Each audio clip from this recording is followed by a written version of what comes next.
এক দেশে এক রাজা ছিল। তার মস্ত বড় রাজত্ব ছিল। তার সুনাম ও খ্যাতি ছিল অনেক। রাজ্যের লোকেরা তাকে বড়ই ভালোবাসত। সেই রাজার 3 পুত্র, 1 কন্যা ছিল। রাজা তার রানী ও পুত্রকন্যা নিয়ে খুব খুশিতেই দিন পার করছিল। তারপর আস্তে আস্তে পুত্র ও কন্যা বড় হতে থাকে। পুত্রদের বিবাহ ও সন্তানাদিতে পরিবারের সংখ্যা বাড়তে থাকে।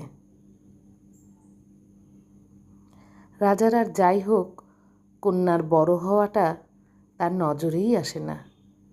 রাজ্যের ও পরিবারের সবাই যখন কন্যার বিবাহের কথা বলে, রাজার মনে বড়ই কষ্ট হয়। রাজা চায় কন্যা কাছেই থাকুক।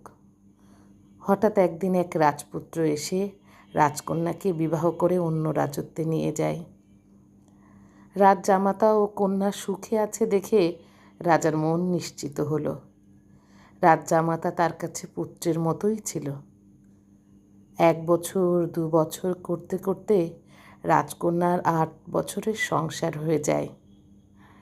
রাজকন্যার কোনো সন্তানাদি না থাকায় রাজার ভীষণ মন খারাপ হতো। রাজকন্যা বাবা মাকে সবাইকেই বুঝাতে চাইতো, আল্লাহ দিলে অবশ্যই সন্তান ঘর আলো করে আসবে। রাজাও মোনাজাতে রাজকন্যার জন্য দোয়া করত। এভাবে হাসি খুশিতে তাদের ভালোই দিন পার হচ্ছিল। রাজার খুব তার পুত্র ও কন্যাদের দেখতে ইচ্ছা করছিল। পুত্র 2 জন আসলেও কন্যা সেদিন আসতে পারেনি। পরদিন আসবে বলে কথা হয়। ঘুমন্ত কন্যা সকলেই শুনতে পায় তার পিতার অসুস্থতার খবর। রাজার অসুস্থতার কথা শুনে রাজকন্যা বিচলিত হয়ে যায়। সে দূর থেকে চলে আসার চেষ্টা করে। রাজার কাছে আসে, তবে রাজা থাকে অচেতন।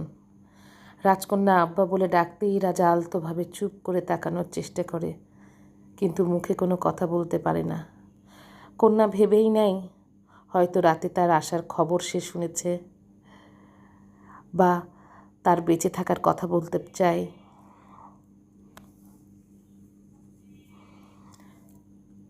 রাজার অসুস্থতার খবর শুনে রাজকন্যা খুবই বিচলিত হয়ে পড়ে। সে দূর থেকে দৌড়ে চলে আসার চেষ্টা করতে থাকে। রাজার কাছে আসে, তবে রাজা অচেতন থাকে। রাজকন্যা আব্বা বলে ডাকলেই রাজা আলতোভাবে তাকানোর চেষ্টা করে, কিন্তু মুখে কোনো কথা বলতে পারে না। কন্যা ভেবেই নেয় হয়তোবা রাজা